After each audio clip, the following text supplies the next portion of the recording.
News മലയാളത്തിന്റെ സാമൂഹ്യ മാധ്യമ പേജിലെ വാർത്ത വീണ്ടും നീക്കി മെറ്റ. മല്ലികാർജ്ജുൻ ഖാർഗെയുടെ പ്രസംഗവേദി ബി.ജെ.പി. ശുദ്ധീകരിച്ചതുമായി ബന്ധപ്പെട്ട വാർത്തയാണ് നീക്കിയത്. രാജ്യത്ത് വർണ്ണ വിവേചനം ഇപ്പോഴും ഉണ്ടെന്ന കോൺഗ്രസ് അധ്യക്ഷന്റെ പ്രസ്താവനയാണ് മെറ്റ വെട്ടിയത്. സുജിചന്ദ്രൻ ചേരുന്നു. സുജിത്ത്, വിശദാംശങ്ങൾ പറയൂ.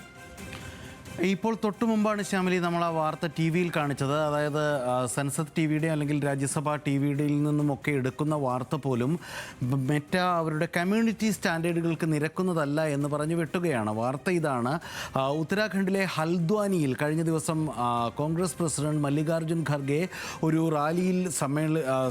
റാലിയെ അഭിസംബോധന ചെയ്ത് മടങ്ങുന്നു. അതിനുശേഷം ബി.ജെ.പി. പ്രവർത്തകർ അവിടെ ശുദ്ധി കലശം നടത്തുന്നു. ഇന്ന് പാർലമെന്റിൽ താനൊരു ദളിതനായതുകൊണ്ടാണ് വിധം ബി.ജെ.പി. പ്രവർത്തകരാൽ അപമാനിക്കപ്പെട്ടത് എന്ന് പറയുന്നു. അതിനനുകൂലമായിട്ടുള്ള ഒരു പ്രതികരണമാണ് സർക്കാരിൻ്റെ ഭാഗത്തു നിന്നുണ്ടായത്.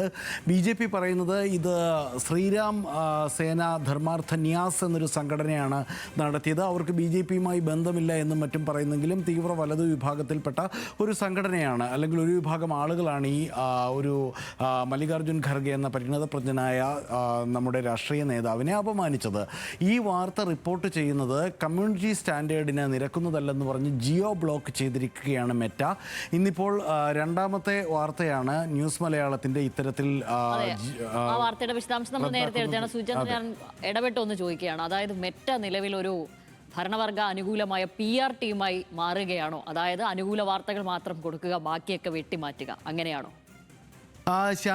നേരത്തെ പറഞ്ഞതുപോലെ, കഴിഞ്ഞ ബുള്ളറ്റിൽ നമ്മൾ സംസാരിച്ചതുപോലെ, കഴിഞ്ഞ മാസം 23-ാം തീയതി പ്രധാനമന്ത്രിയുടെ ഒരു വീഡിയോ അബദ്ധത്തിൽ മെറ്റ ഡിലീറ്റ് ചെയ്തു. അത് ഞങ്ങൾക്ക് പറ്റിയൊരു പിഴവാണെന്ന് പറഞ്ഞ് അവർക്ക് സാഷ്ടാംഗം മാപ്പ് പറയേണ്ടി വന്നു.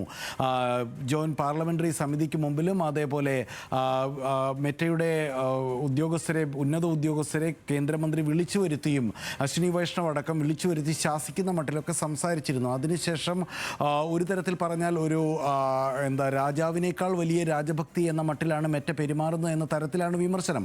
പക്ഷേ എങ്ങനെയാണ് അവരുടെ ഇപ്പോഴത്തെ ഈ ഒരു അൽഗോരിതം സംവിധാനത്തിലുണ്ടായ മാറ്റം എന്നുള്ള കാര്യം മെറ്റ ഔദ്യോഗികമായി എവിടെയും പറഞ്ഞിട്ടില്ല. പക്ഷേ ഭരണ നേതൃത്വത്തെ, ഭരണത്തിൽ ഇരിക്കുന്നവരെ വിമർശിക്കുന്ന, അല്ലെങ്കിൽ ഭരണത്തിൽ ഇരിക്കുന്നവരുടെ പ്രത്യയശാസ്ത്രത്തെ വിമർശിക്കുന്ന തരത്തിലുള്ള പോസ്റ്റുകൾ പോലും, സോഷ്യൽ മീഡിയ കണ്ടന്റുകൾ പോലും, അത് മാധ്യമങ്ങളുടെ സോഷ്യൽ മീഡിയ പോസ്റ്റുകളാണെങ്കിലും വ്യക്തികളുടേതാണെങ്കിലും കടുംവെട്ട് നടത്തിക്കൊണ്ടിരിക്കുകയാണ് മെറ്റ എന്നുള്ള കാര്യം മാത്രമാണ് ഇപ്പോൾ നമുക്കറിയാവുന്നത്.